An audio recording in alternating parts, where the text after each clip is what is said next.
Good morning, सुप्रभात। स्वागत है आप सभी का। आप देख रहे हैं समृद्धि न्यूज और मैं हूं आपके साथ पूजा तंवर। वक्त हो चला है दिन भर की बड़ी खबरों की ओर रुख करने का। शुरुआत करेंगे दिन की सुर्खियों के साथ। कोलकाता में ममता बनर्जी से आज उनके आवास पर मुलाकात करने जाएंगे अखिलेश यादव।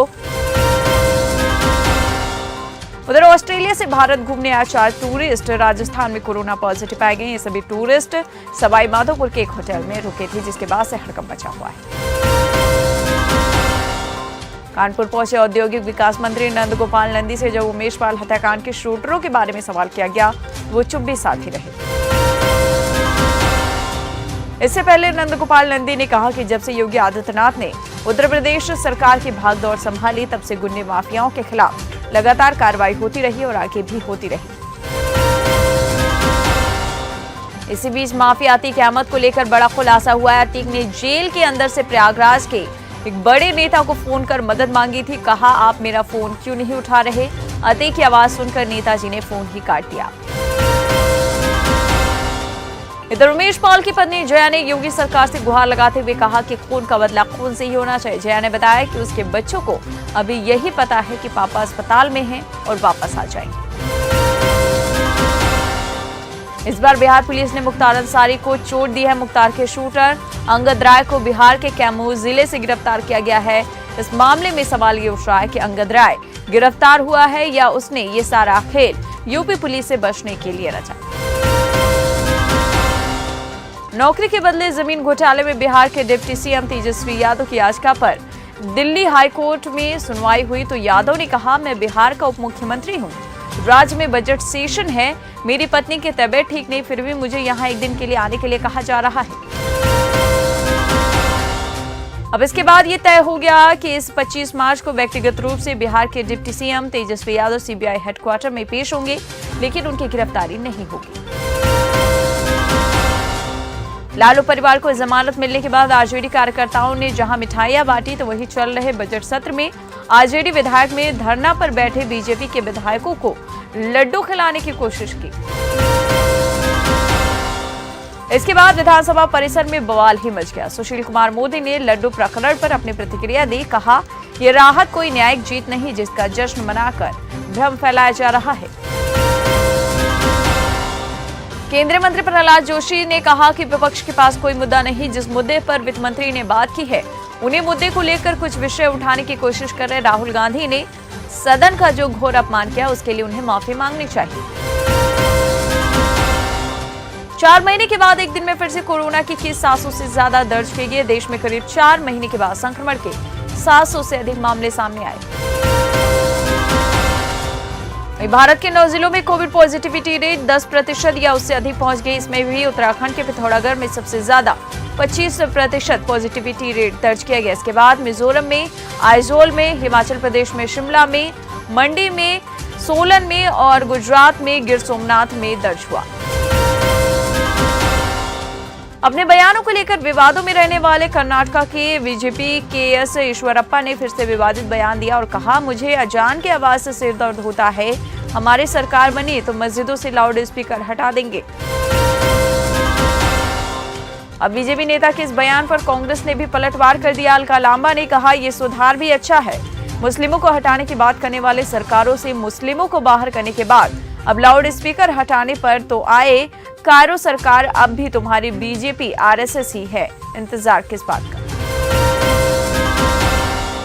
कांग्रेस सांसद राहुल गांधी संसद पहुंच गए कल। इस दौरान उन्होंने संसद में दिए गए भाषण पर बिना शर्त माफी मांगने की बीजेपी की मांग के सवाल पर चुप्पी साधी। इसके अलावा उन्होंने लोकसभा में भाषण को लेकर कहा कि मुझे बोलने और जवाब देने का मौका दिया जाएगा तभी तो लोकसभा में बोलूंगा। तो उधर कांग्रेस नेता पवन खेड़ा ने कहा, जब भी कांग्रेस अडानी मामले में जेपीसी जांच की मांग उठाएगी, भाजपा ध्यान हटाने के लिए सत्र नहीं चलने देंगी। बीजेपी को डर है कि कोई संसद में गौतम अडानी का नाम उठाएगा। महाराष्ट्र में एमवीए ने अगले साल होने वाले लोकसभा चुनाव के लिए नया फॉर्मूला तय किया है। सूत्रों से मिली जानकारी के अनुसार 2024 के लोकसभा चुनाव के लिए उद्धव ठाकरे गुट 21 सीट जबकि एनसीपी 19 और कांग्रेस 8 सीटों पर अपने उम्मीदवार उतारेगी। जबकि मुंबई की कुल 6 लोकसभा सीटों पर ठाकरे गुट 4 सीटों पर अपना उम्मीदवार उतारेगा और बाकी बची एक सीट पर कांग्रेस और एनसीपी के उम्मीदवार होंगे। सीएम मान ने कहा, जब से पंजाब बना है तब से पंजाब में किसी तीसरी पार्टी का राज नहीं रहा, लेकिन ऐसा पहली बार हुआ है जब किसी ऐसी राजनीतिक पार्टी को जनता ने राज दिया जिसकी कोई राजनीतिक विरासत नहीं। राहुल गांधी के लंदन में दिए गए बयान के बाद देश में राजनीति तेज हो गई है। कानून मंत्री किरण रिजिजू ने राहुल गांधी पर हमला करते हुए कहा कि विदेश में देश को बदनाम करने का हक किसी को नहीं है। राहुल गांधी ने लंदन में झूठ बोला, उन्होंने देश का अपमान किया। कांग्रेस नेता अधीर रंजन चौधरी ने कानून मंत्री किरण रिजिजू के इस बयान पर कहा कि रोजाना सरकार और सरकार के नुमाइंदे संसद को ठप करवाना चाहते हैं। राहुल गांधी की छवि खराब की जा रही है।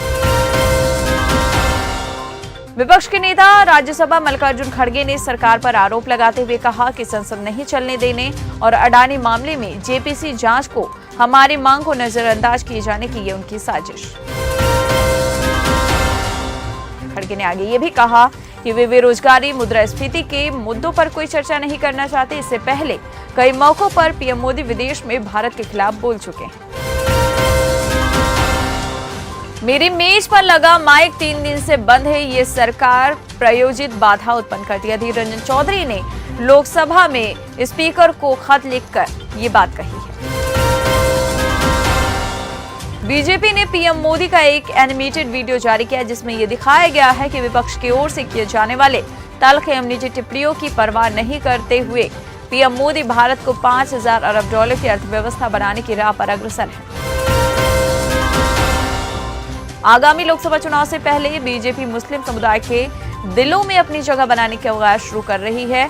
देश की मुस्लिम बहुल लोकसभा सीटों पर बीजेपी ने मुसलमानों को मोदी मित्र बनाने की रणनीति बनाई है। ईद के बाद बीजेपी का अल्पसंख्यक मोर्चा इस अभियान का आगाज करेगा। बीजेपी अल्पसंख्यक मोर्चा के दिल्ली प्रदेश के प्रभारी आतिफ रशीद ने बताया कि हम लोग देश भर में मुस्लिमों के साथ जनसंपर्क अभियान शुरू कर रहे हैं ताकि पार्टी के साथ मुसलमानों को भी जोड़ा जा सके।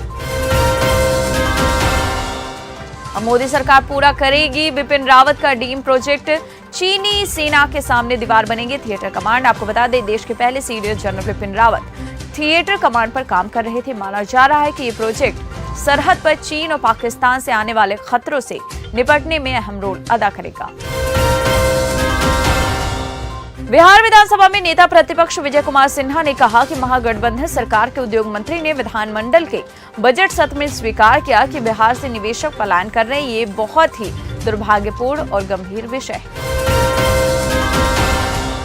बीएमसी की ओर से जानकारी दी गई है कि मुंबई में 32 मरीज भर्ती हैं, जिसमें से S3N2 के 4, H1N1 के 28 मरीज हैं और सभी मरीजों की हालत स्थिर है।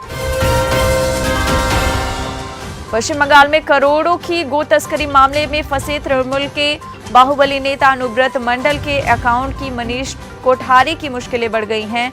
मनीष को राज एवेन्यू कोर्ट में पेश किया गया।